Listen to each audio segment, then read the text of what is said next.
This is my old map. Of course, I'm an old guy, so using a map is helpful to understand the geography. If you look at Crimea here, obviously it dominates the Black Sea of how it juts into the Black Sea, and it's why Catherine the Great took it back at the end of the 18th century to protect the rest of Russia's coastline from the Ottoman Empire.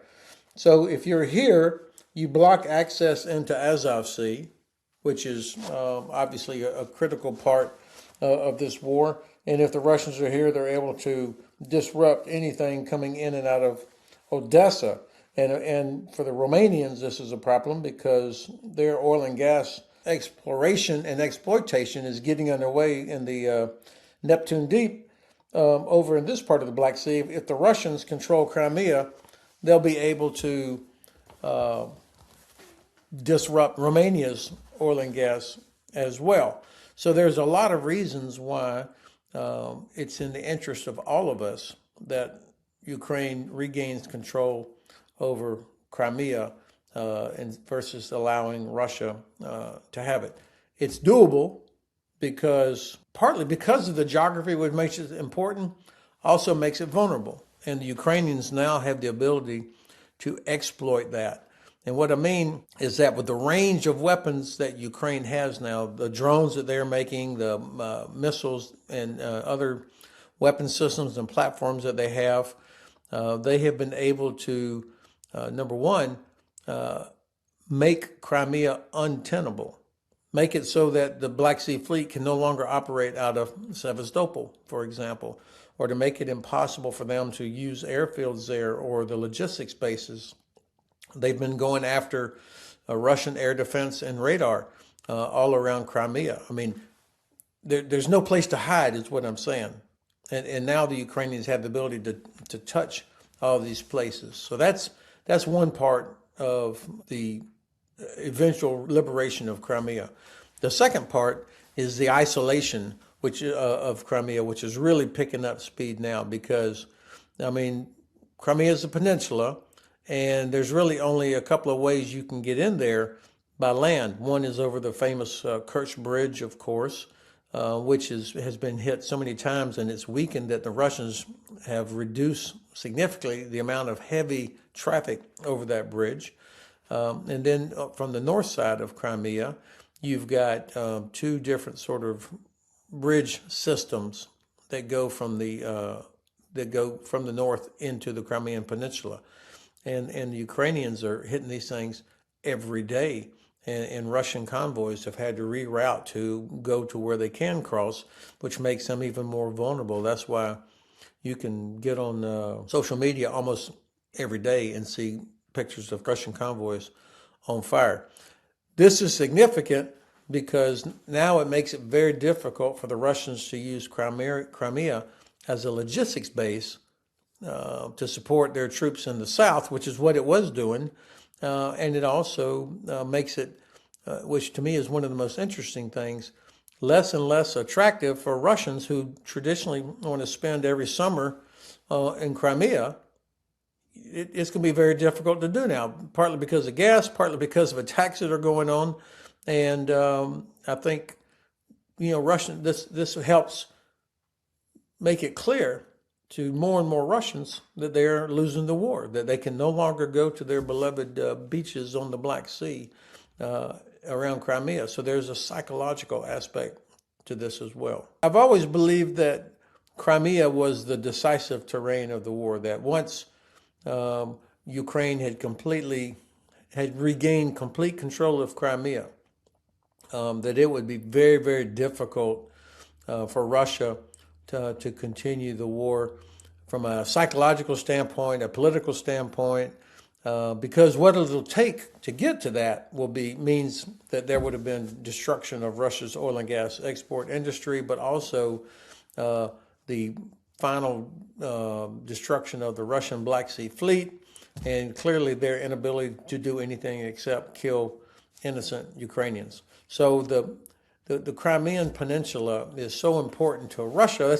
That's where this thing started back in 2014 with their illegal annexation of Crimea.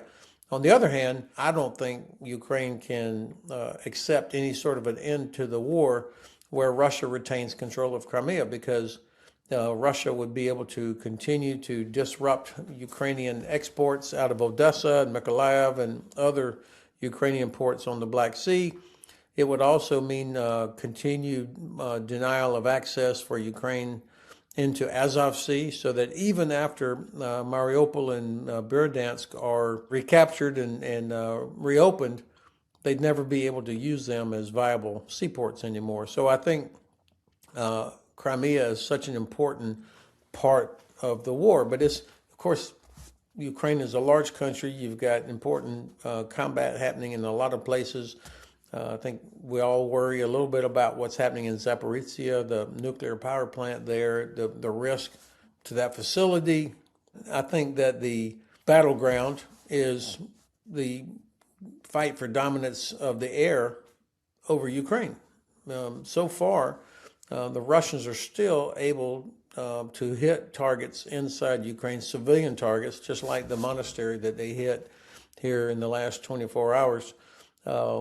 Even though Ukraine knocks down 90 to 95% of what the Russians are launching, enough get through that it kills innocent people almost every night. And so this is going to be a continuing effort by Ukrainians to develop technologies that can knock down more Russian drones and missiles, but also to be able to reach the factories inside Russia where these things are manufactured. So there's several different battlefields. One last one that I would mention is in the information domain. Even though facts on the ground have changed dramatically, you still have too many people that believe that, somehow Russia cannot be defeated, that it's inevitable, and so therefore any negotiations start with Ukraine's going to have to give up land. That's exactly what the Russians are pushing, but it doesn't reflect the reality on the ground. And so there is a battle, if you will, for control of the narrative.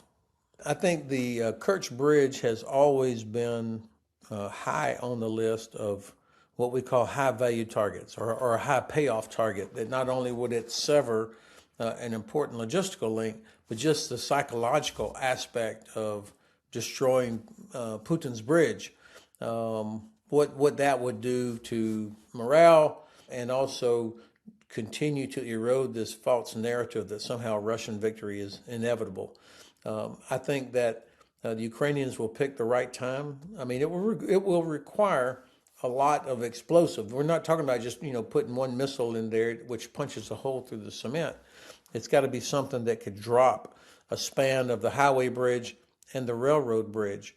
And the Ukrainians have kind of been degrading the defenses of the bridge. They've damaged the structure somewhat so that it no longer is, the Russians no longer are as confident that it can hold the weight of fully loaded trains, for example, or bringing over heavy equipment, fuel, that sort of thing. So it's already weakened, and I think the Ukrainians will pick the time where they get the best effect to do that, both materially as well as psychologically.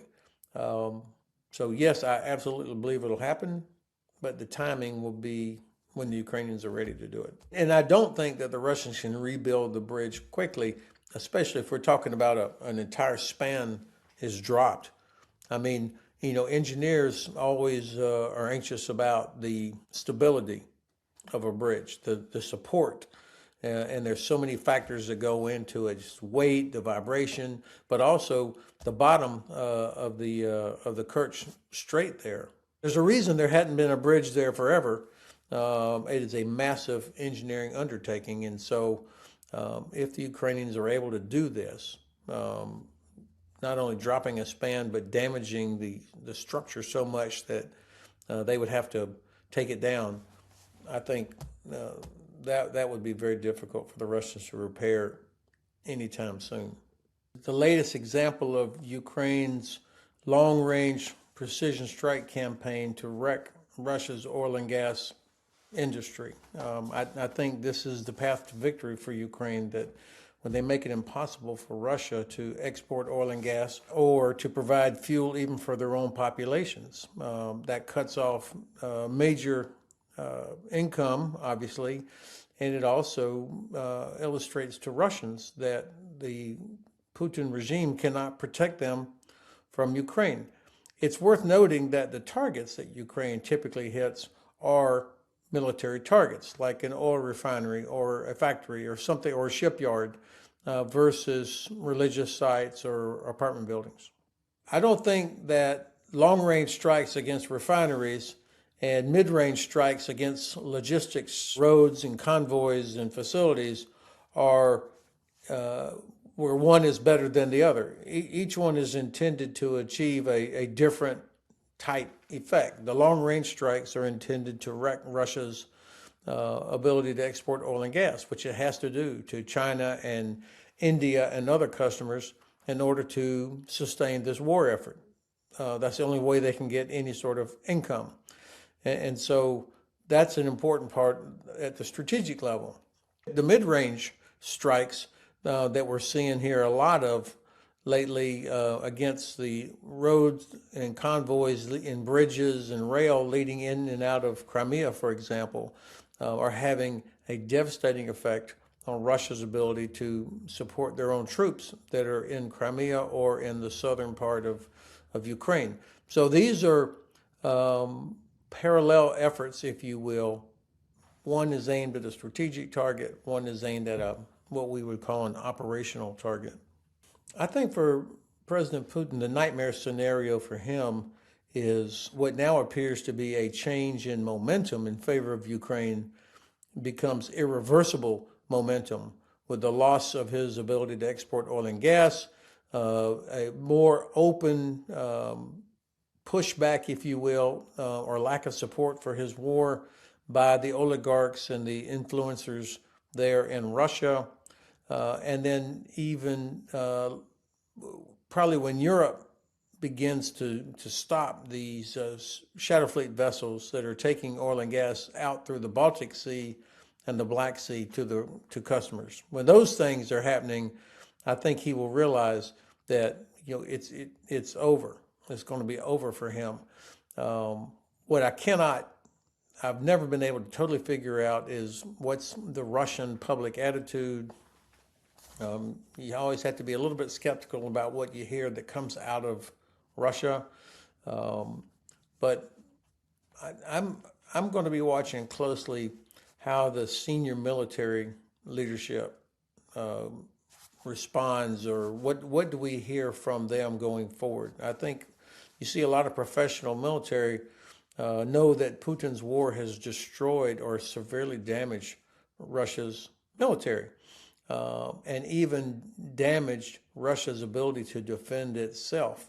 And so I think at some point, I could imagine, I have nothing to base this on except history, I could imagine at some point the military leadership saying, this is enough. And we want to accelerate to that point as quickly as possible. And I think that's part of the Ukrainian strategy when Minister Fedorov says the goal is to create 50,000 Russian casualties per month.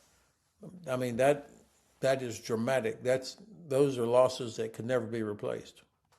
How do you measure success or progress is always an important question, and it has to be linked to what is the desired end state of the conflict, the war. Why are we doing this?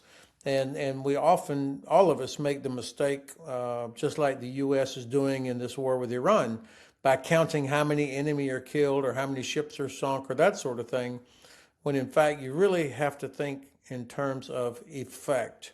And so for Ukraine, if the desired end state is for Russia to have to leave Ukraine, to go back behind its own border, then of course territorial gains are important. But to get to that, Russia has to either be driven back, which is going to be very difficult, or the Russians have to lose the financial resources that they need to sustain the war effort. And so I think an important metric is going to be, and I think you've kind of pointed to this, an important metric will be watching Russia's oil and gas production. How much are they able to produce, refine, and export, and watching that go down continuously will be an indicator of the effect that the Ukrainians are having. And the harder part of this, of course, is that Putin has no incentive to stop the war, as long as he thinks he can win, and that's because he believes that the West will quit the way the U.S. has quit. So that's a little bit more difficult to measure.